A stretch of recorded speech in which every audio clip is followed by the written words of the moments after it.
How to change character in Solo Leveling Arise. Hi everyone, welcome back to another tutorial from Crazy Gamer. Today in this video, I'm gonna be guiding you through how you can change your character in Solo Leveling Arise. First of all, launch open Solo Leveling Arise on your device and wait for the main menu to load. Once you're inside this main game screen, go ahead and click on the character button at the bottom right corner, this one over here, and it will take you to change lobby hunter option.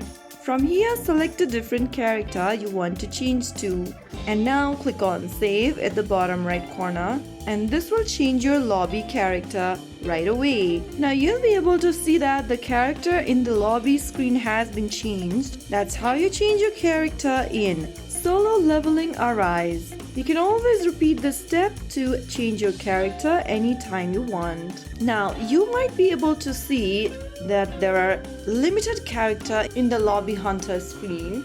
You'll need to unlock new character through summons, events, or story progression to increase your options.